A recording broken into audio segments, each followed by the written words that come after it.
a thin and flexible self-powered microphone designed on the principle of triboelectric nanogenerator. This is a result of a joint collaboration between Georgia Tech's Ubicomp lab and Nanoscience Research Group. Before further ado, I would like to jump right into the demonstration and to demonstrate what we have actually achieved.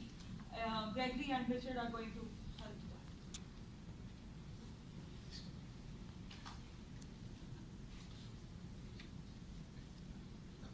Mr. Watson, come here. I need you.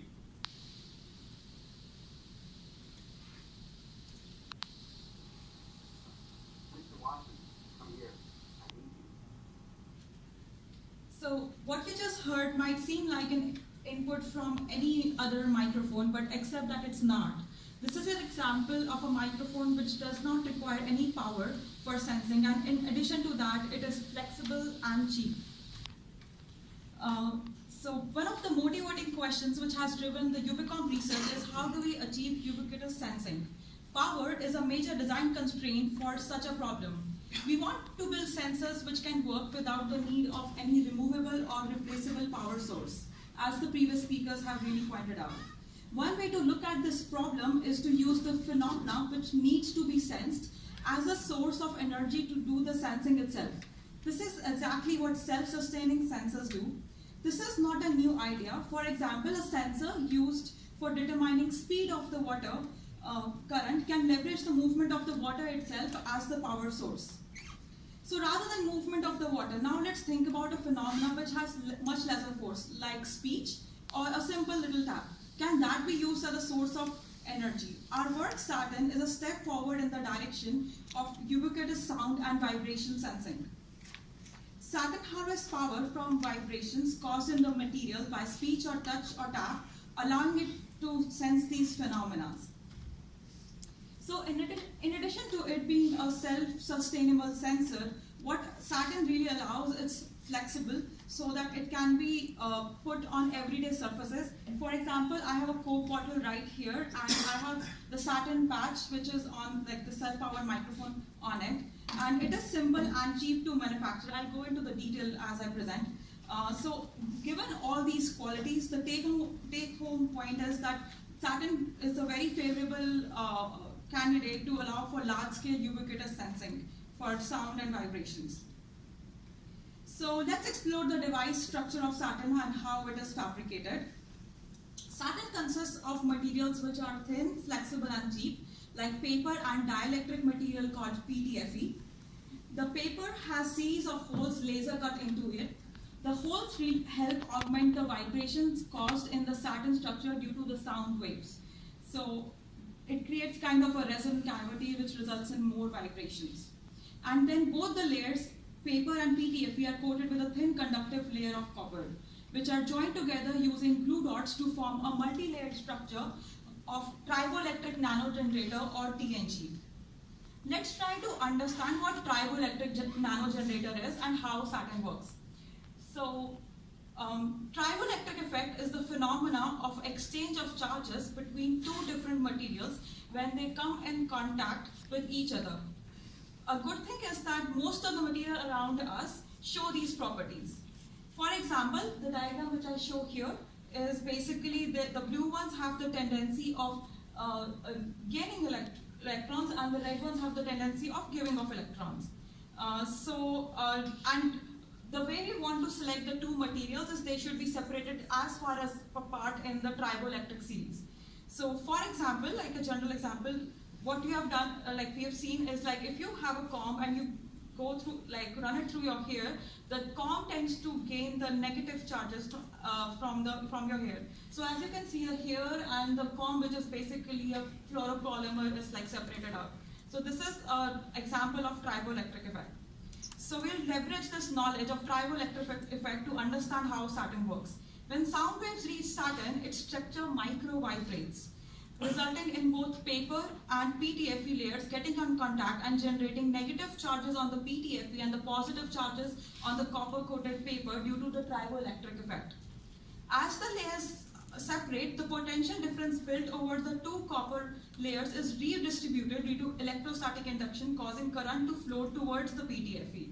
The next vibration results in the layers getting closer in contact, resulting in the reverse direction of current. This completes the cycle of electricity generation. This electrical signal basically mimics the amplitude and the frequency spectrum of the original sound incident on the Saturn. So while Saturn is self-powered, we have really tried to make sure that we do not sacrifice the sensitivity of the sensor. The Saturn has the performance equivalent to some of the active microphones which are available, which actually require power to operate. We have tried to optimize the different design parameters such as the hole size, the hole pattern. We have tried out different sizes. We've tried how the flexibility affects the sensitivity, and then we've also tried to add in where should the paper should be attached to the PTFE, and we found that, for example, that having glue points really improves the reliability as well as the sensitivity. And we tried different geometries and how it can possibly be put in the environment on different objects around. So we employed different methods to do our evaluation. So one of them is that we basically did a frequency sweep to determine what's the sensitivity in different situations, as well as we did the vibrational simulation analysis to determine how our structure is vibrating, to understand what parameters are working and what parameters are not working out. So let's try to explore the potential applications for Saturn. So why is this all interesting? So Saturn is flexible in nature and can be used as a ubiquitous microphone for control and interaction, or can be used for determining the context. For example, if it's on the table surface and we now have people sitting all around it, Saturn can help detect who's sitting and where they're sitting. So the previous example was Saturn being used as a self-powered microphone.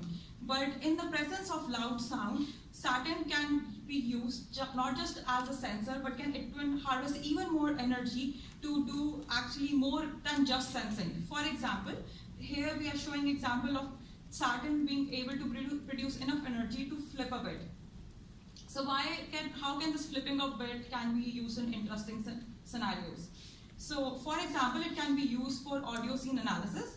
If I have a Saturn, multiple Saturn patches spread across in a military zone by dropping from a helicopter, now when a military tank passes by, due to the loud sound of the Saturn, the bits can shift from 0 to 1 over the path the tank traverses, and later then helicopter can come by and do an RF ping, and we can figure out if the Saturn patches will flip the bit and establish the direction of movement of the tank. So Saturn itself is a self-sustaining sensor, but now to make the sensor interesting, it needs to be embedded in a self-sustaining computational system. So our next future works focuses on that, and hopefully you would be reading about that soon. I can show you a peek through of a flexible antenna and the Saturn put together. So Saturn allows for ubiquitous vibration and sound sensing. So the main takeaway point is that it's a self-sustainable sensor which is flexible and easy to deploy on everyday surfaces. It is simple and cheap and easy to manufacture, allowing it to be a large-scale ubiquitous sensing platform. I'm also doing a demo and showing how this sensor works in room 324 just after this talk. And thank you so much for coming for the talk, and I'm if you have any questions.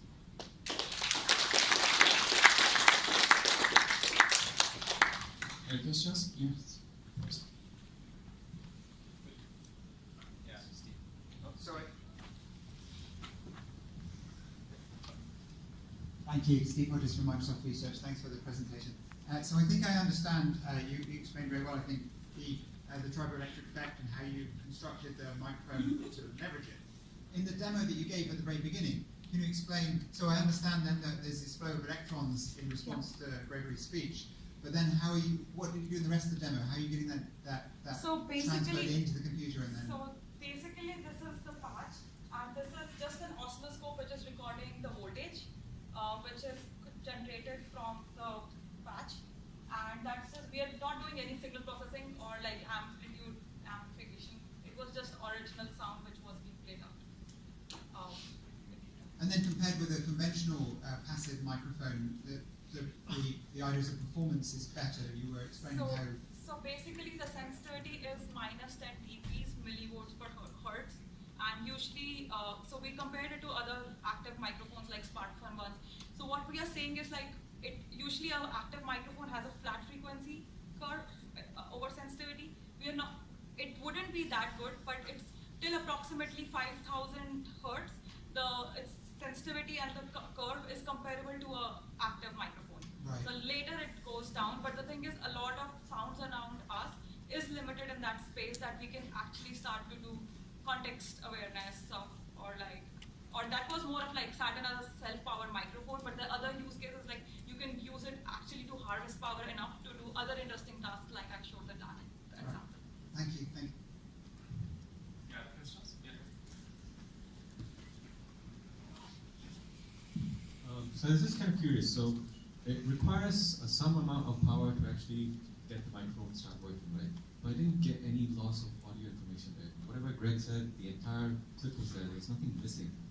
I kind of assumed that there would be some part that's missing that would first power it, then the microphone would on, and then No, it's like constantly. So the self-sustaining sensor basically they activate when there is something happening like in the environment as sound is happening. That's what is like on the instantly generating. There's no delay at all. You don't have an activation threshold like you have in a lot of different kinds of electronics. Yeah, last question. Gabe Cohn, Microsoft Research.